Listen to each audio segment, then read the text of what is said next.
सभी भैया बहनी का मेरे YouTube चैनल पर स्वागत है। बच्चों, लॉलीपॉप क्वेश्चंस में आज हम लोग चलते हैं क्लास 9 में, और जो टॉपिक है वो है चतुर्भुज, इंग्लिश में कहते हैं क्वाड्रिलेटरल। तो आइए बच्चों शुरुआत करें। मेरे पास कुछ चतुर्भुज है। पहला वाला है आयत, इसको इंग्लिश में कहते हैं रेक्टेंगल। आमने सामने की भुजा बराबर होती है समांतर, मतलब इनके बीच की दूरी बराबर। ये दोनों भी आमने सामने है, ये भी बराबर और समांतर। इन जो कोण बनेगा वो हमेशा बनेगा 90 और सब मिलकर बनेगा 360। बच्चों, रेक्टेंगल का भाई वो है वर्ग। तो वर्ग क्या रहता है, इनकी सभी भुजाएं बराबर रहती है। जो डबल लाइन डाला है ना इसका मतलब है कि सब बराबर है, सब का कोण 90 है। इसको कहते हैं इंग्लिश में स्क्वायर। अब हम लोग चलते हैं रोम्बस पर, यानी पतंग। पतंग की सभी भुजाएं बराबर रहती हैं, और ये जो गया है इसको विकर्ण कहते हैं या डायगोनल कहते हैं। यहाँ बनाता है 90, इंग्लिश में कहते हैं रोम्बस। बच्चों, चौथे में आइए। बच्चों, चौथा जो है थोड़ा सा देखिए कैसे बना है। इसको कहते हैं समलंब। ये दोनों समांतर होते हैं, इनके बीच में दूरी हमेशा बराबर होती है। ए से ई लंब होता है, डी से एफ लंब होता है, और ये सम होता है, तो इसलिए इसका नाम रखा गया समलंब, यानी इसके लंब बराबर होते हैं। इंग्लिश में कहते हैं ट्रेपेजियम। बच्चों, अगला है समांतर चतुर्भुज। इसकी ये जो भुजा है ये थोड़ा सा टेढ़ी है, ये न्यून कोण बना रहा है। ये दोनों जो आमने सामने है इनके बीच में दूरी बराबर होगी, और इन्हें ही कहते हैं बच्चों इंग्लिश में पैरेललोग्राम। तो आइए बच्चों सवालों में। ए बी सी डी एक समांतर चतुर्भुज है। ये दोनों लाइन दिख रहा है, रेलवे का जो ट्रैक होता है, रेलवे की पटरी होती वही। ये इसका मतलब है चतुर्भुज है। एक्स तथा वाई का मान ज्ञात करें। बच्चों, ए बी सी डी एक समांतर चतुर्भुज है, और बी से डी ये विकर्ण है, इंग्लिश में इसको कहते हैं डायगोनल। तो बच्चों, विकर्ण के उस तरफ 12x है, विकर्ण की इस तरफ 7y है, विकर्ण की उस तरफ 28 है, और इधर है 60। ये दोनों ये और ये समांतर है, और बीच में जो विकर्ण जा रहा है इसको हम लोग मान लेते हैं तिर्यक। तो हम लोग कैसे हल करेंगे? तो AD किसके समांतर है? BC, बराबर भी रहेगा। और उसी तरह AB समांतर क्या रहेगा? DC। अब बच्चों, हमको लेना है पहले 12x बराबर 12x के बिल्कुल इस तरफ है 60। आप बोलोगे सर ये क्या है? तो इसको कहते हैं एकांतर कोण। एकांतर कोण ऐसा क्यों हुआ, आइए बताएं। ये दोनों समांतर है। आइए एक और देखें, 7y। तो हम लोग लिखेंगे 7y बराबर 7y के उस तरफ, यानी एकांतर। एक को छोड़ के दूसरे को ही एकांतर कहते हैं। कितना दिया है? 28। तो बच्चों, इसके नीचे भी 7, इसके नीचे भी 7, 7 7 कटेगा, तो ये आ जाएगा y बराबर 7 चौका 28। तो एक जो रहेगा आपका 4 रहेगा, और ये वाला मैंने किया नहीं, तो 12 और 12, तो ये कटेगा। तो x बराबर क्या आ जाएगा? 12 × 5 = 60, और y बराबर 4। चलिए अगले प्रश्न में। अगला एक समांतर चतुर्भुज है बच्चों, ऐसे ए बी सी डी। समांतर का मतलब है ये दोनों समांतर, रेल की पटरी, ये दोनों जो है बराबर, मतलब सिंगल लाइन डालेंगे, ये भी जो है समांतर रहेगा। ए यहाँ है, बी यहाँ है, सी यहाँ, डी। इसका मान ज्ञात करना है। बीच में से जो जा रहा है वो है तिर्यक। तो बच्चों, तिर्यक के ऊपर एक त्रिभुज है ए बी डी, और तिर्यक में दूसरा त्रिभुज है बी सी डी। तो हम लोग ऐसे करेंगे, लेंगे त्रिभुज बी सी डी। त्रिभुज बी सी डी में 3 लोग हैं, 3 कोने पे हैं, तो कैसे लिखेंगे? 2a + 5a + 3a 180। 360 नहीं लिखेंगे, हम लोग त्रिभुज ले रहे हैं। तो आइए सबको हम लोग जोड़ लें। तो बच्चों, सबको जोड़ेंगे तो आ जाता है 10a बराबर 180। तो a बराबर 180/10, एक एक जीरो काटो, तो a बराबर क्या आ जाता है? 18। तो पहले हम लोग क्या करें, सबका मान निकाल लें। तो प्रथम है 2a। तो आइए देखें 2a का मान कैसे निकलता है। 2a तो 2a की जगह 18, 18 दूना 36 अंश। बच्चों दूसरा है 3a, 3 गुणते 18, ये आ जाएगा 54। और बच्चों तीसरा है 5a, तो 5 गुणते a की जगह 18, तो ये हो जाता है 90। तो अब तो ये सब निकला है, तो क्यों ना इसको हम लोग चित्र में डालें। तो मैं ऐसे दोबारा एक बार चित्र बना रहा हूँ ताकि स्पष्ट हो जाए क्या हो रहा है। नाव गांव दे देंगे ए, बी, सी और डी, बीच में से एक रेखा डालेंगे। ये देखेंगे तो ये 2a है, तो 2a का मान देखो कितना दिया है, 36। क्लियर हुआ। अब थोड़ा सा देखेंगे कि ये 5a है, तो 5a का मान लिखा है मैंने 90। ये भी क्या रहेगा, ये आपका रहेगा 54।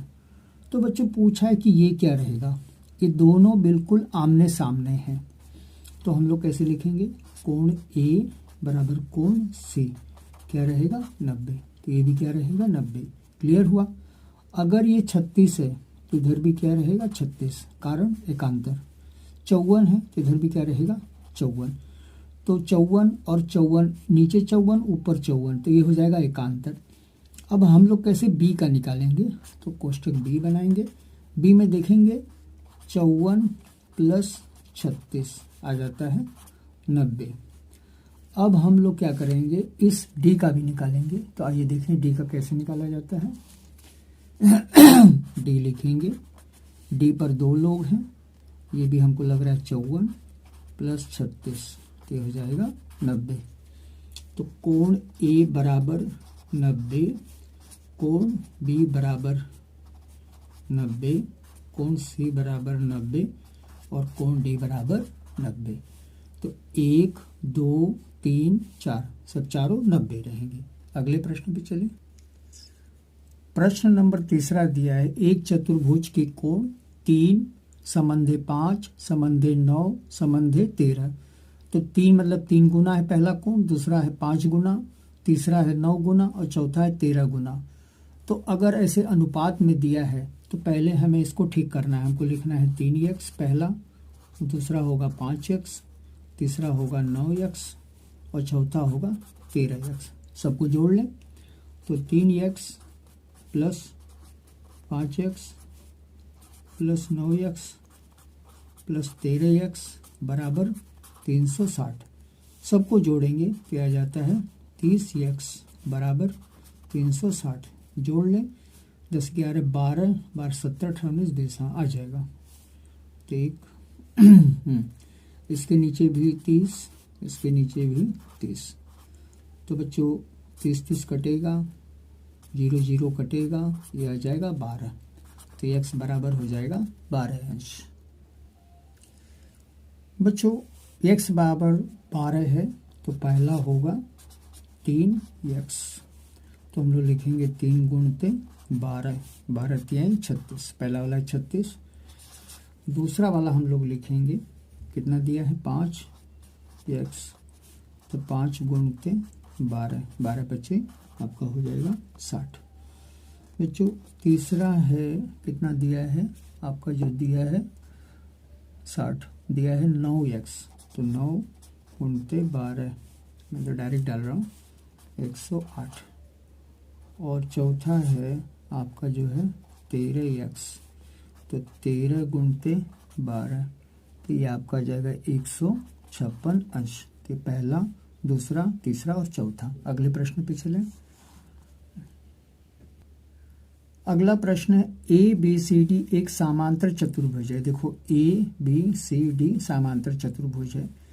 ए डी सी यानी ये ए डी सी ये 75 है, तथा भुजा ए बी को चित्र में ए तक बढ़ाया गया, ए बी को ए। तो बच्चों अगर बाहर है तो इसको करते हैं बहिष्कोण, ये दोनों अंतःकोण होगा। प्रश्न है इस x और y का मान निकालें। बच्चों ये देख रहे हैं दोनों एक ही साइड में, इसको एडजेसेंट एंगल कहते हैं या आसन्न कोण कहते हैं। तो जब ऐसी परिस्थिति होती है तो हम लोग लिखते हैं 75 प्लस x बराबर 180। तो x बराबर 180 माइनस 75, तो माइनस कर दो तो यह आ जाता है 105। तो बच्चों अगर अगर ये वाला 105 है तो ये वाला भी क्या होगा 105। ये अंदर है, ये बाहर है। तो बच्चों जब अंदर बाहर होता है और ये बीच में तिर्यक होता है, इसको कहते हैं आपका जो है एकांतर कोण। तो मैं कैसे लिखूंगा, x बराबर y बराबर 105 लिखेंगे एकांतर कोण। अगले प्रश्न में चलें। अगला प्रश्न और आखिरी प्रश्न है। तो ये कहते हैं कि एक समांतर चतुर्भुज, तो क्यों ना एक बना लें ऐसे समांतर चतुर्भुज, लंबा कर लें इसे और नाम दे दें ए बी सी डी। परिमाप तो लो लिख लें बच्चों, परिमाप कितना दिया है 32। बच्चों परिमाप का मतलब होता है चारों भुजा, जैसे पहला, दूसरा, तीसरा, 4। ये आपका खेत जैसा है, इसके चारों मेड़ को जोड़ दें तो यह आ जाता है परिमाप। सबसे बड़ी भुजा की लंबाई 9.5 है, तो इधर लिख लो 9.5।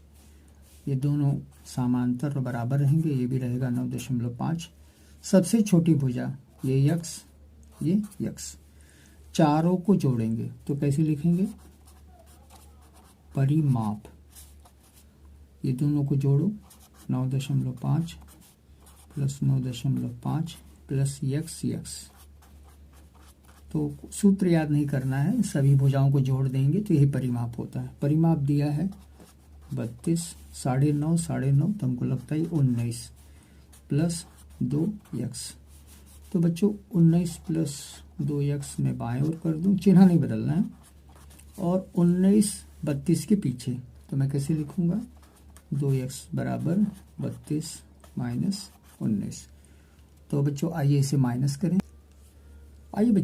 करें, तो 2x 12 में से 9 तो आपका बचेगा 3, 9 10 11 12, हाँ ठीक है, 2 में से 1। तो बच्चों x बराबर 13/2, 13 का आधा करिए 6.5 सेंटीमीटर। तो बच्चों मुझे आशा ही नहीं विश्वास है कि आपको वीडियो ज़रूर पसंद आया होगा। बच्चों लाइक करिए, सब्सक्राइब करिए, धन्यवाद।